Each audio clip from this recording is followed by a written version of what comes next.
What does his text mean? So frustrating. Maybe he's just not that into me. No, she really likes I've me. always been bad How at can I flirting. get her attention? I'm ready for I just marriage. want somebody to share my life. Is this relationship going going anywhere? Modern Love Made Simple. This is Dates and Mates with Damona Hoffman. Hello, lovers. Welcome to Dates and Mates. I'm your host, certified dating coach Damona Hoffman. And today we have an episode that is going to make you feel some things. And it's going to raise some questions for you. We're going to be talking about what the Me Too movement means for dating. And I am really excited because I have two gentlemen, two strong men who are willing to come in and have this conversation with me and share their thoughts openly and honestly. But they're also experts in this, in coaching men how to relate to women and women how to relate to men. So you're in good hands today. As always, we are broadcasting live from Sunset Gower Studios in Hollywood. And we are live streaming on my Facebook page at Damona Hoffman. Hello, Facebook friends, and hello to those of you who are listening to the podcast as well. Last week, we talked about how yoga can improve your love life and revolutionize your relationships. This week, we have an author and coach for the modern soul, Matthew Solomon, who will be here to talk about his book, Man School, relating to women in the Me Too era. And I have a guest co-host today. I think this is his three-peat appearance, and I'm so excited to introduce him yet again to you. Jonathon Aslay is a leading midlife dating and relationship coach. He's also the author of 3 books? Surely more than that. You're so prolific. I'm working on 2 right now. He wrote Unlocking the Male Mind, Finding Love Online, and Why Men Pull Away. So I have a lot of questions for him. I'm sure you do too. But before we launch into the questions, we are going to hit the headlines, including, is Kourtney Kardashian getting us to question our beliefs on dating someone younger? Plus, what secrets could your sexual partner be keeping from you? And is your love making you fat? Then, in my case, yes, definitely. Then we'll also answer your questions, including how you can make your man crave more sex with you. And when is it time to have that DTR talk, define the relationship? First date. Uh-oh. It's getting hot in here already. All right. You ready, Jonathan? I am ready. Let's do the dish. Dee's dating dish. All right. Kourtney Kardashian. She may or may not be dating a 20-year-old. There's been a bunch of conflicting reports here. Now, let's just put this in context. Kourtney Kardashian, unless you've been living under a rock for like 10 years, you probably know who she is. She's 39. Yeah. She was dating this very handsome model. Notice I had to like wipe my brow. I don't know how to say his name. Eunice, producer Leah, help me out here. Eunice Benjima? Am I saying that right? Yeah, you're saying it right. Okay. And they broke up. He's 25. And so this week she's been seen out on the town with this guy, Luca Sabat, who's on Grownish. Okay. Now she's saying, oh, he's a family friend. We've known each other. But it's like they've been seen out a lot. Okay. And I don't know how a mom of 3, she has 3 kids. How does a mom of 3 have that much time to go out to that many dinners? I don't know. But it's making us question some things. Yeah. Now, also, giving this context, her ex, Scott Disick, 35, is with Sophia Richie, 20. Okay. So I don't know if people were upset about that, but I feel like everybody's like, ooh, child, Kourtney Kardashian, pick it up on a 20-year-old. Yeah. Do you think, Jonathan, is there a double standard happening? Like, are we perceiving it differently when a man dates a younger woman versus when a woman is dating a younger man? Well, I think societally, yes, we do have a double standard in this area, but let's just get real for a moment. A 20-year-old boy, I have a 22-year-old son, okay? He's still a boy, okay? He's been an adult for like a nanosecond in his life. And, he's most likely probably not ready for a long-term relationship. And from a perspective of being, fully in, because he's still trying to figure out his life right now, most likely. So I don't think we should, set this up as being a stereotype or a societal standard. It's more, is this person even capable of being in a long-term relationship if that's what she wants? Mm-hmm. But I don't know. I want to say one thing. If they're just spending time as friends, that's really good. That's what we should be seeing. I'd like to suggest... She's like his mentor. It's like there could be that. Boys and Girls Club or something. She's like, that's a really good thing. Take this young man under your wing. And I like that. Right? No, but you make a really good point. Yeah. At 20, your life is consumed with very different things than a 39-year-old being also a 39-year-old mom. Yeah, I can exactly. say, I can't even imagine having... I don't even know what I would talk to a 20-year-old boy about. Yeah. Well, I know a number of people that have married. I know a number of women who have husbands that are 15, 20, if not 21 years younger. So I'm not suggesting that isn't going to work. But starting at age 20, he's only been an adult for 2 years. He's barely had enough time to figure out himself, let alone life. He can't even drink at these fancy dinners that you're That's having. a good point. But then again, neither can Scott Disick's girl, so it's okay. I'm sure she finds a way. But I do want to address then, because you work with a lot of women, midlife women. I hear a lot from older ladies that men their age all seem to want to date younger women. And I feel like this is, you see what you want to see. But yes. I don't think it's the youth that men are attracted to. It's the flexibility. What do you see, and what do you say to women that come to you saying, like, oh, what's the point? They're all going to date younger women anyway. Well, just because they seek younger women doesn't mean they're going to get younger women. But I will tell you that women age discriminate the same way men do. So that's what Kourtney's doing right now? No, no. But what I mean at midlife, I'm going to tell you, I have clients 45, 50, even in their 60s or late 60s. And they're all seeking younger people as well. Younger people tend to come with less baggage or less stuff in their life. And like you said, they're more flexible. That's really the real benefit of dating someone that hasn't gotten to a place where they're stuck in, they're stuck at where they're at. Kind of thing. Yeah. They're set in their ways. And that's really what someone older is seeking, someone more flexible, not set in their ways. Exactly. And I have this conversation with my mother a lot. She's my most challenging client to date. But, we all have somebody that's just like, this is how they've lived their life for don't worry, Mom. I'm not going to say how many years. But, if you've lived your life, your social circle set, your career is pretty much set. Yeah. And you're like, oh, I have to get out of this orbit to meet someone new. That feels really uncomfortable. But I guess being uncomfortable is sort of part of the process. Yes. Well, More so than ever. One thing that makes me uncomfortable, Jonathan, is gaining weight. Me too. Why, Men's Health? Why would you put out an article that confirms that the average person gains, get this, 36 pounds in a relationship? Oh, Jenny Craig did this study. Now, let's take it all with a grain of salt because we know what Jenny Craig is trying to I think achieve. It's skewed a bit. But they did study 2,000 Americans and said that the average person gained 36 pounds since meeting their partner. 17 of those were added in the first year of dating because you're like, first of all, you're going out to eat all the time. Second of all, you're like, well, I already got you, so. Yeah, but isn't the sex kind of balancing that out?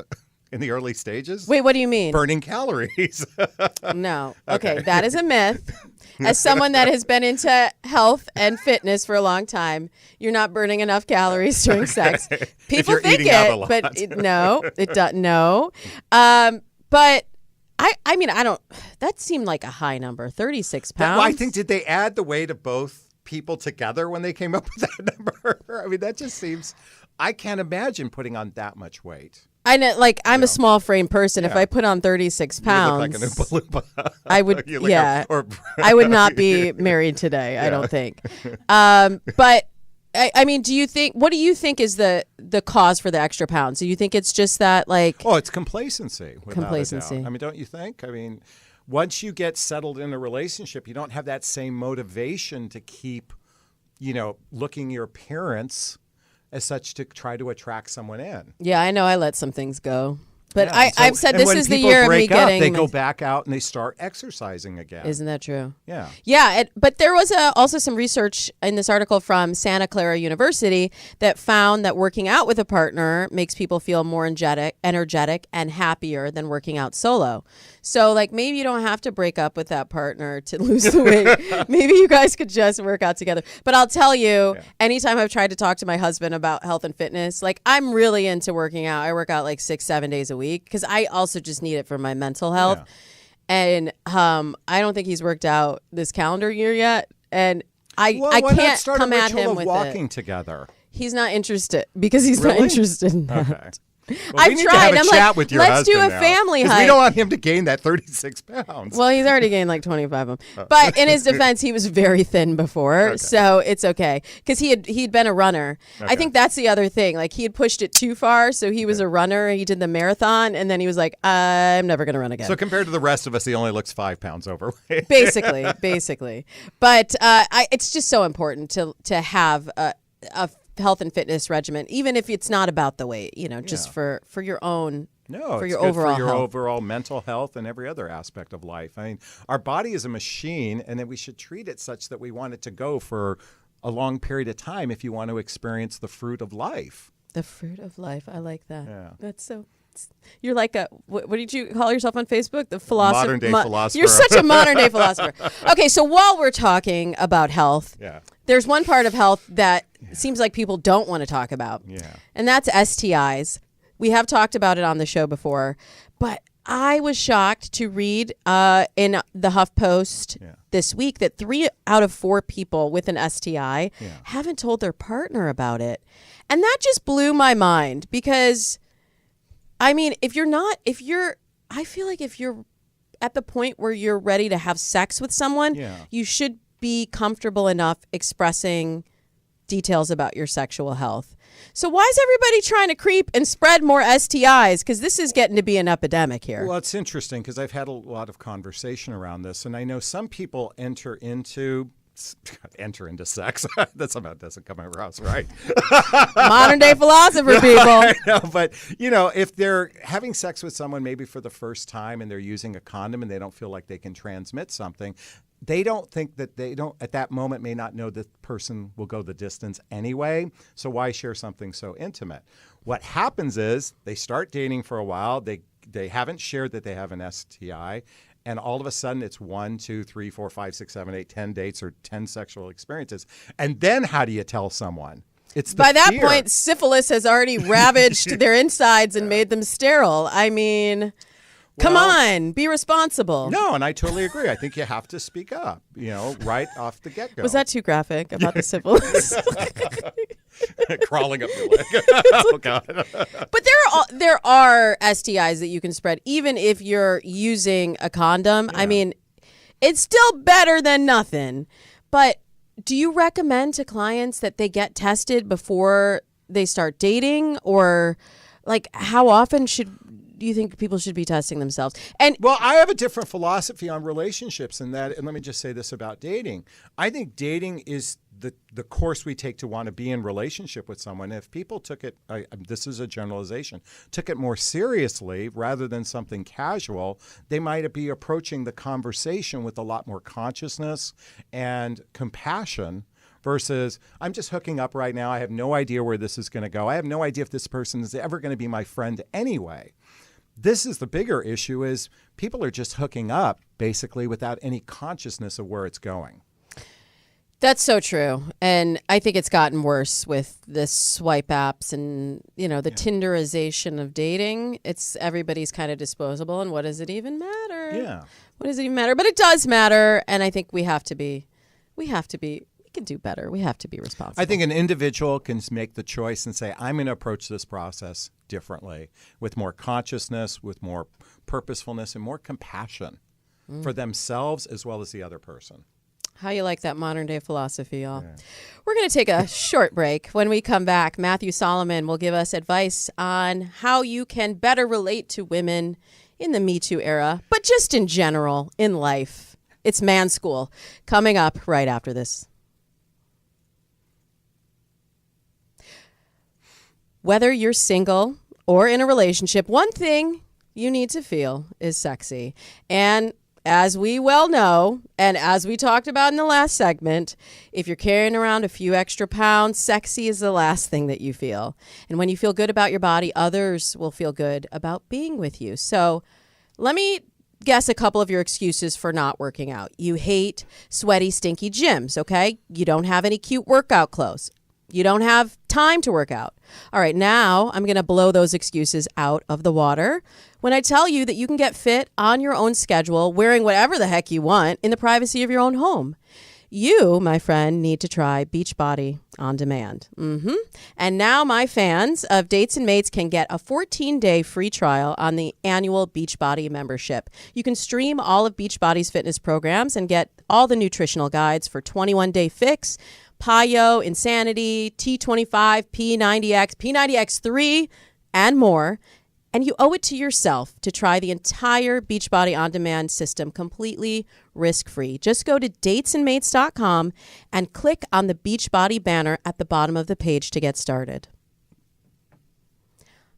By the way, are you a part of the Dates and Mates community? Our next free monthly coaching call is coming up soon. And to get invited, you have to go to datesandmates.com and pick up your free e-course, either the Relationship Bootcamp for Couples, which has 7 days of free exercises to help you revitalize your relationship, or the Texting 10 Commandments, which shows singles the new rules of texting and dating. Both are completely free and will get you a ton of free goodies, including the free monthly calls. And it's all for you at datesandmates.com.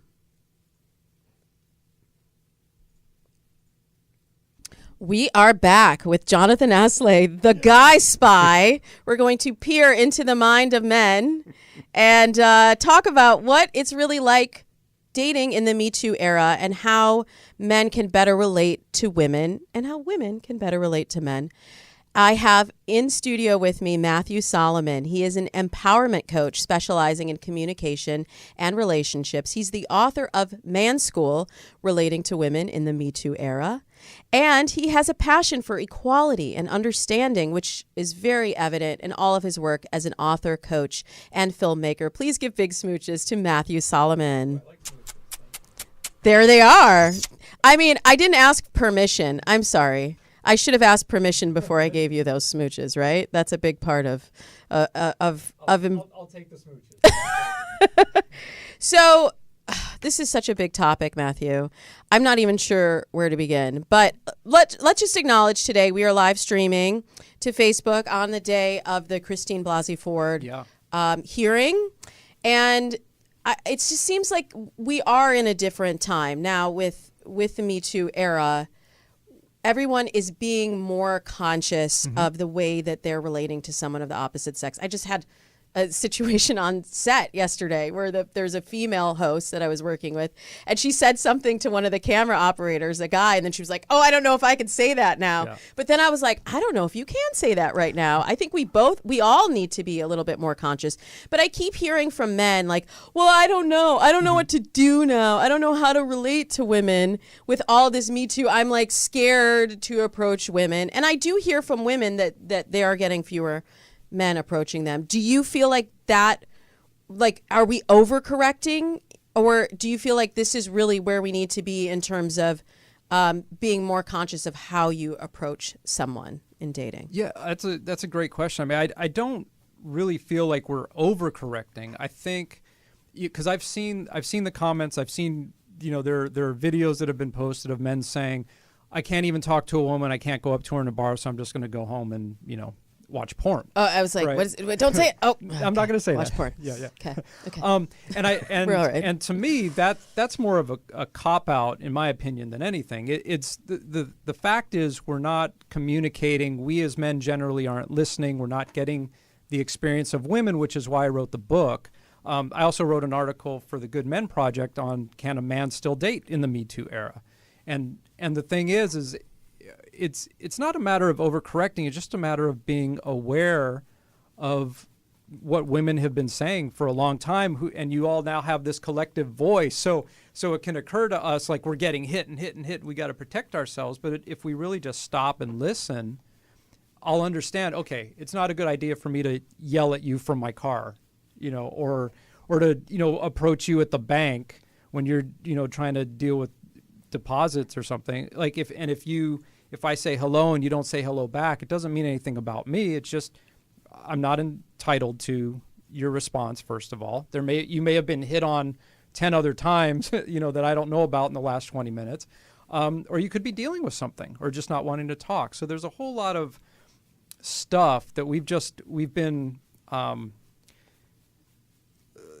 The society has taught us, we're supposed to, go up to a woman. We're supposed to pursue. She's supposed to say yes. And if she doesn't, then there's something wrong with us. And so that's the part that needs shifting, is just our understanding of like treating each other as equal people. Well, yeah, that's a good point. And I think sometimes then it comes out when you approach a woman and she's not interested, as like something's wrong with her, is the way that it's, you stuck up then anyway. Yeah. So I think that's important to kind of Absolutely. Acknowledge what's maybe happening on the other side. You bring up a really good point in the book about the fear that women carry and why often in advance isn't welcomed, just because we have to feel safe. And I once heard there was a CEO of one of the dating apps who was female, and she was trying to make the app more comfortable for women, because she said that's how we are successful. If a woman doesn't feel comfortable on our app or doesn't feel comfortable going out with the guys here, then we have lost. So what are some of the ways that you encourage men to make a woman feel comfortable and feel safe so that they can earn their trust in dating? Right. Well, I mean, that's great. The first thing is just being aware of that. Being aware of, if you're walking down the street, your guard is going to be up. If you're in a bar, like I mentioned this in the book, I had a friend who just wanted to go to, watch the World Series at the bar, not be bothered. And she was hit on time after time after time. And I'm like, well, why didn't you just say, leave me alone? And her response, or just like, I'm a lesbian. Yeah. Yeah. And her response was, you never know how a guy's going to react. He could yell at me, tell me I'm stuck up. He could follow me home. And so how do I encourage men? It's being cautious. It's being respectful. It's, if I'm going to say hi, I'm like, hey, hi, my name is Matthew. I know, you may not want me to say hi right now, but, Can I check in? Because, I don't like approaching a stranger. I don't walk up to someone I don't know unless I feel there's an invitation. And, in the past, they used to call it dropping the hanky. And I truly believe that we shouldn't approach someone that hasn't at least given us a green light or some sort of invitation, especially because it's based solely on looks for the most part. And that's not a criteria, I believe, to engage with someone just because you find them attractive. Now, if two people have looked at each other and there's an invitation, then you can, at least in my world, engage in conversation from that point and see where it goes. But don't walk up to someone, and I hope you teach this in the book, is that walk up to someone because they've given you an invitation. Well, I think there's a range of where you are and how you approach someone. Because I talk to everybody. Y'all probably know this about me by now. I talk to everybody, and I may be in the grocery store and just be like, oh my gosh, I can't believe this thing is on sale. And that could be the beginning of a conversation. Now, of course, I'm not single, but if I started that conversation with a guy and then there was a connection, I don't think I would feel unsafe in the grocery store if that's an invitation, though. That's because you started that. But why can't a guy say? Well, a guy can do it too. Do you know what the price is on these bananas? Oh no, I shouldn't say bananas. Sorry. But it's being aware of the way things happen organically. So like if we were at the grocery store or a yoga class section. in the organic section, then it's safe. And I'd be like, are these organic? How do you tell? But if we're talking and there's, we're going back and forth and I feel comfortable and it seems like you feel comfortable, at some point I might say, hey, I really enjoy talking with you. Can I give you a call? If we've had some conversation, and I agree with Jonathan, just walking up to somebody randomly is not the best way to accomplish that. I did have a situation in a grocery store a few years ago. Speaking of gaining weight in a relationship, I just had my son and my ring didn't fit. So I was ringless. Yeah. And in the a vegan section because my husband's a vegetarian. I was like getting the vegan whatever. And this guy started talking to me about it. And then I was like, oh, yeah, I'm not vegetarian. I'm getting this from my husband. He's like, then why aren't you wearing a wedding ring? I'm like, because I'm too fat because I just had a baby. Yeah. Because studies you should have show seen I him gained run. 39 pounds. Oh, my God. I gained way more than 36 pounds. I'll tell you that. He ran. I have never seen a guy run so fast. But beyond that, communicating on the date is really also on the date and in the relationship is another element of man school that you're encouraging men to work on. And so there, women, here I go again. We just talk.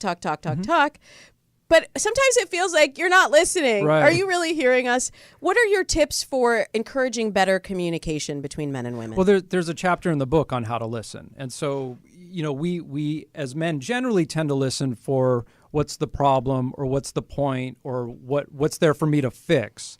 And so we get to stop doing that and get to listen from a place of, okay, I'm just going to hear what you're sharing. And what I'm listening for now and what I teach in the book is, what was your experience that you're telling me about? How did you feel about it? If you were upset, what was it that you wanted to happen that didn't happen so that I can be like, oh my God, that's the most frustrating thing I've ever heard also. And then we get to be teammates in this versus me listening to you to correct or and you feeling like I'm not hearing you. Because if you're telling me something, you're all fired up about, your trip to get coffee that got messed up, and I'm with you on the battlefield feeling that same frustration, you're going to feel heard and you're going to feel connected to me. And so that's what I teach in the book. One of the things I did in my past relationship is we had cues for each other, and one was, do you need me to hold the basket? And what that kind of comes from Alison Armstrong is that, look, I'm just going to vomit and just tell you everything, and I don't need you to say anything. This so has gotten our cue graphic. in relationship was, can you hold the basket? Yeah. The other cue that I was given was, I need to process something with you. That was my invitation to actually help in solving a problem with my partner. But my partner started with the cue for me. Yeah. So by saying, hey, this is a basket moment, or this is I need to process with you. And it was a perfect way to engage in conversation where we're both on the same page. That's good. I'm going to borrow that. Yeah. We did that course together. Yeah, exactly. I forget now. That's right. Look at that. Yeah, the synchronicity we're here, bringing people together. One word that, I'm getting stuck even saying it. One thing I think that trips a lot of women up, because I mostly coach women, but hello, I love the guys listening to the show. And I find that women have this idea about chivalry that they're very married to. And I'm very modern in my dating approach and very feminist in my dating approach. But you talk in the book about chivalry, and again, you're talking to a male audience that it maybe hasn't thought about women's expectations on chivalry. So give us a peek inside man school relating to women in the Me Too era and how you talk to men about chivalry. I mean, it's really, it's about just respect and honoring your partner, whether it's a woman or a man or whoever it is. And so, the way that I show that, it's getting doors and, I know, Jonathan, you're a big proponent of like the check and picking up the check. And is that? Well, no, to me, chivalry is, I'm strong, you're weak, I need to take care of you, and in some way, shape, or form. I don't believe in that. I just believe in treating people with respect. Yeah. But in the dating process, I believe in taking turns in the beginning phase. And so, hey, I took you out this night, and because I'll share with you what happened to me once on a date. It was a second date, and I was ready to pay the bill, and the woman says, no, I've got it. And I go, no, I've got it. And she goes, no, I've got it. I go, I got it. So there would have been a little power struggle there. She put her hand on my arm, and she said, Jonathan, I really appreciated that you treated last time. I want to show my appreciation and how much I like you by treating this time. That changed my whole world because now I saw this woman as a potential partner because she said, I appreciate you. I want to show my generosity because I like you. That changed everything. And then I did a post to a group of 15,000 men asking the same question or gave that scenario. Every man said, and I quote, she's one of a kind, she's unique, she's a unicorn, she's partnership material. It demonstrates that you can actually be engaged in the process versus this chivalrous expectation that men are supposed to lead the process. And for the ladies listening, I know you want men to lead the process. You're giving the job to the wrong person. They're terrible at leading the process. You want to lead your relationship destiny. I like that. And I feel like men haven't been taught to lead. Like there have been generations that have gone by where we've kind of lost sight how to do that. And so, yeah, the honor and respect thing. There was a date that I went on where we were walking out to my car. She had Ubered, and so we were going to my car. And I went to my passenger side to get the door for her. And she went to the passenger side of the car next to mine because she didn't realize I was doing that. I'm like, where are you going? She's like, I'm getting in your car. I'm like, no, my car's right here. I'm getting the door for you. And she was like, I've never had a man do that before. And she was 41, I think, and It's funny because my husband and I we don't really do that. And it's fine because I was looking for a real equality partnership. As you can probably tell, I'm not like a delicate flower.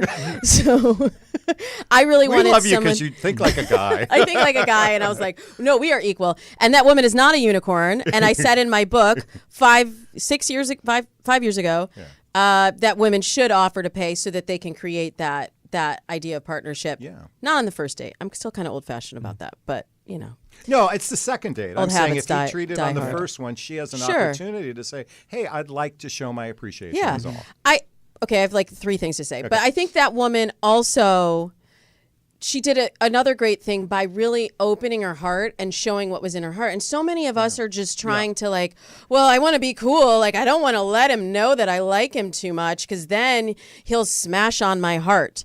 But if we could all just open up a little bit more and really share what we feel, like what's that going to do? If he knows that you really like him and he runs away, well, great. Right? Vulnerability is the essence of true confidence. Yeah, totally. And so now here's the thing. I'm not suggesting you share every secret to a total stranger, but being vulnerable actually creates greater connection with another human being. Tell that STD early rather than later. Be vulnerable. Yeah, right. I just have something I need to share with you. I feel much closer to you. Yes, I have gonorrhea. No. Thank you for sharing so intimately. So speaking of intimacy, but not STIs, you also talk about Tantra in the book. Yeah.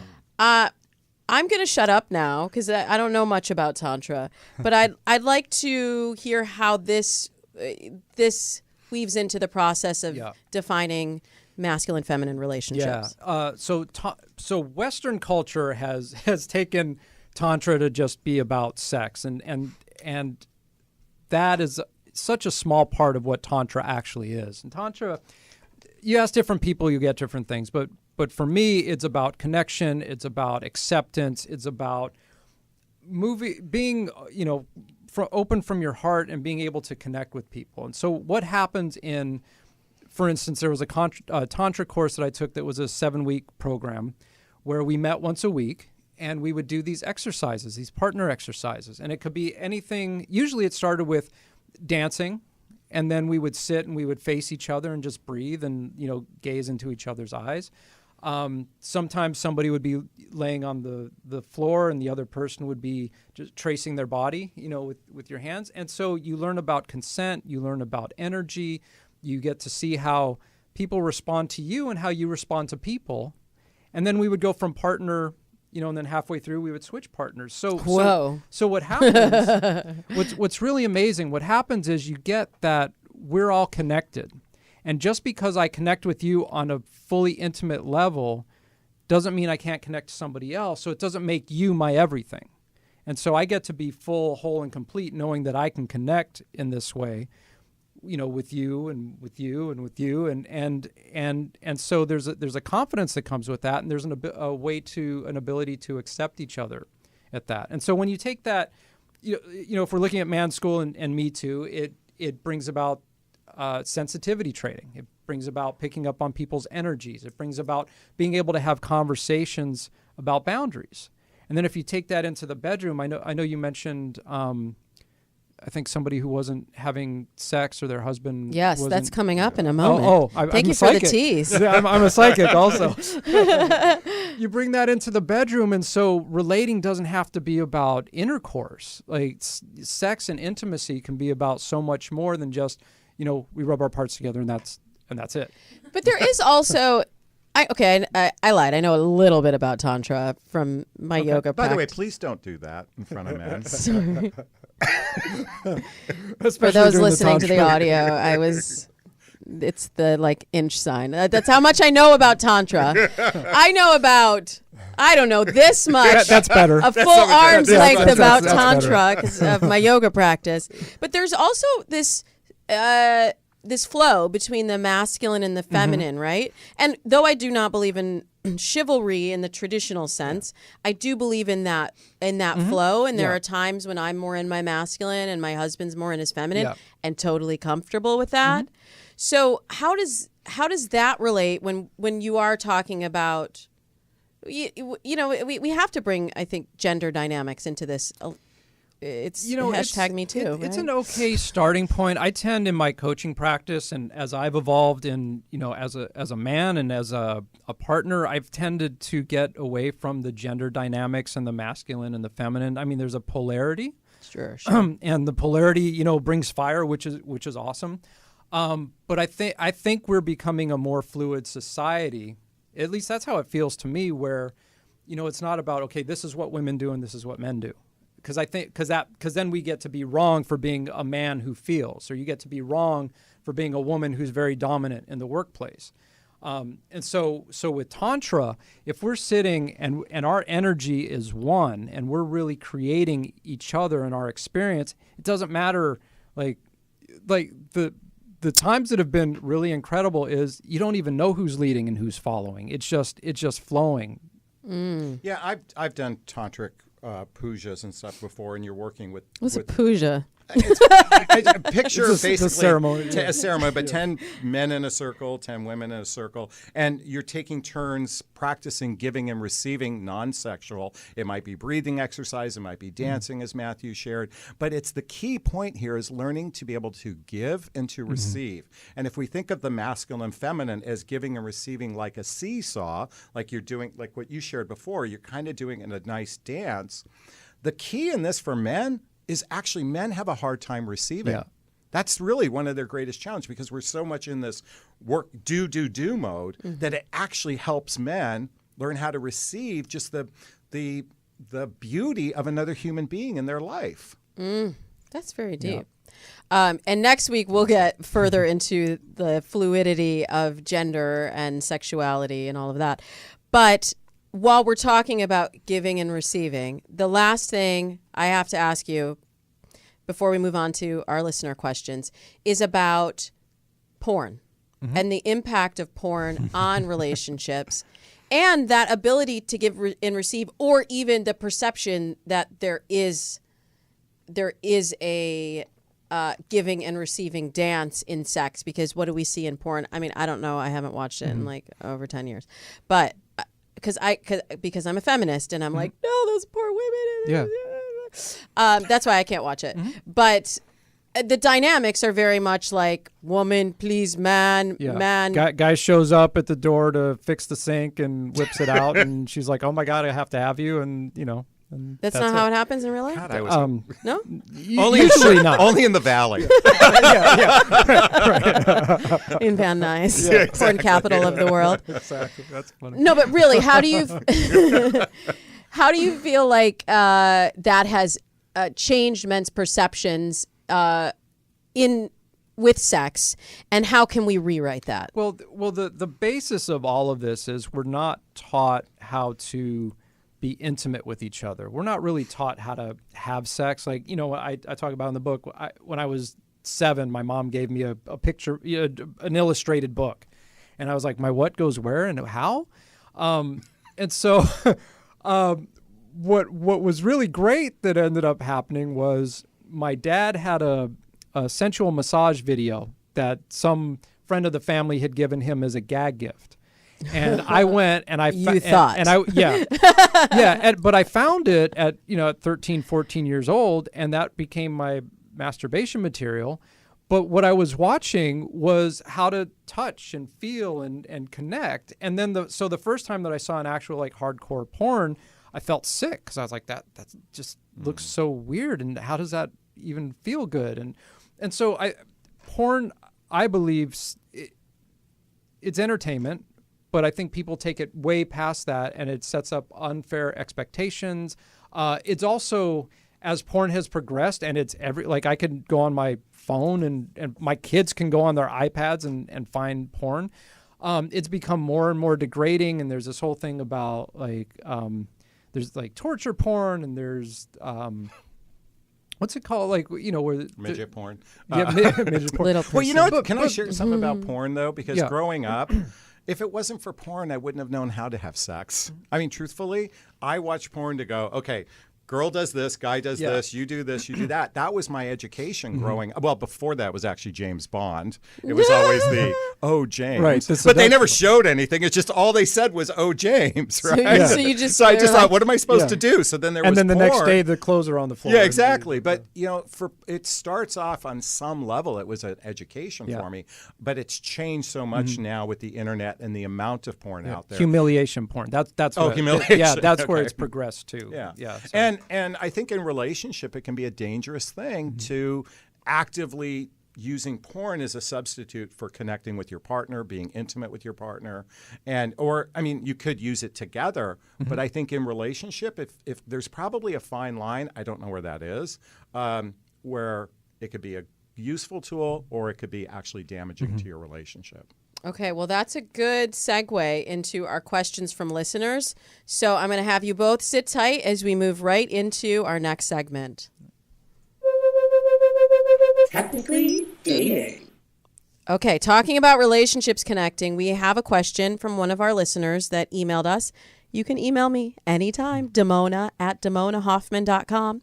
And so she describes herself as 41. She says I don't know if this part is crucial, but she says she's Filipina and white, and he is 53 and black. So they're older and mixed. A mixed couple, she says. So she says, we had amazing sex for about 3 months straight. Great relationship, communication, get along with each other's families. Both have no kids and have ample time to give quality time moving together. But moving forward, I'm more aggressive with sex than he is. He is okay going without it for a month. I am not. He's not cheating. He's pretty faithful and expresses his love to me but there's no desire for sex. We talk about long-term relationship, life partner / marriage, but I'm hesitant to make that step due to the lack of sex. I will not cheat on him, yet I'm sexually frustrated that he's not passionate with sex. Is there something wrong with me? He has no problem getting it up, okay? But it's the desire and passion that is, in caps, seriously lacking. I'd be, Well, oh, I just wanted to address that, I'm in my 50s, so I know as I've gotten older, my testosterone levels have dropped a bit. Actually, estrogen increases, so I may not have the libido that I used to have, and that is a very natural process that happens with aging. Now, thankfully, I had such a high libido that even my average is like still above normal with most men. For all the women for the listening. record, yeah. For the record, JonathanAslay.com. Exactly. But I'd love to hear what Matthew has to say. At least that's coming from a Yeah, 50-year-old no, well, first of all, I was going to say, who are they calling older couple? Exactly. The other thing, I'm curious what conversations she's had with him about that, and if things, and look, in relationships, things are generally like gangbusters, the first few months, but I'd be curious why is his desire lower? Why has it dropped off? What does he want? Have they had conversations about, I think on OkCupid there's a thing like how what's the frequency of sex that you want in your relationship, and so there's conversations 3 around times that. a day. Yeah, right. No, we are way too busy for that. No, thank you. So there's conversations around that, and then there are things if they're interested in meeting halfway or something like tantra or going out and doing activities that are more sensual or working out together, tends to help with that sort of thing. But there's a conversation that needs to happen, in my opinion. Well, sexual alignment is hugely important in a relationship. What's interesting, though, they'd only been together 3 months, and he's already gone 1 month without. She Did I doesn't say misunderstand how that? long they've been together. I Okay, mean, I long thought it enough was- to meet the families. But she Okay. said for 3 months they had amazing sex. Oh, okay, got it. And now at this point, he can go a month without Okay, got sex. it, So got it sounds like they've been in a relationship a little longer. Matthew brings up, though, the most important point is conversation, is to talk about this and get to hear both, I don't want to say sides, but where both, each person is coming from. A healthy relationship starts with healthy communication. And so for our, listener, it's just important to share how you feel, be open and honest, be vulnerable. And the right person is going to take what you said and is going to receive it well. If he's not the right person, he's not going to, or if he doesn't receive it well, he's probably not the right person. Right. And I do want to acknowledge also there was a question, insider question, is there something wrong with me? And I think it's No. very important to address, no, there's nothing. And he was attracted to you in the beginning. It's not like, unless you gained the 36 pounds. Oh, my God, that quickly? Instead of the first year. Yeah, oh, my God. 17 of them. But no, I don't think that that's it. And I agree with you both. It's about communication and just owning what you need in a relationship. I think a lot of us are afraid to ask for what we need because we're afraid that that need won't get met. But if you don't voice it or express it in some way, it's definitely not and gonna get met. the women that I coach and the couples that I coach, I'm very adamant about you absolutely get to say what it is that you want and need. And the other person gets to say that also. And then it's just a matter of, can we do that or can we negotiation, Yeah. right? Okay. Can I say one last thing? Yeah, to the but then we loser? have to do another question, my Okay. friend. No, I just want to say, I'm writing a book about self-love, and one of the chapters is speak your truth, do it with kindness. Just Sure. speak what your truth is, just do it kindly. Yeah.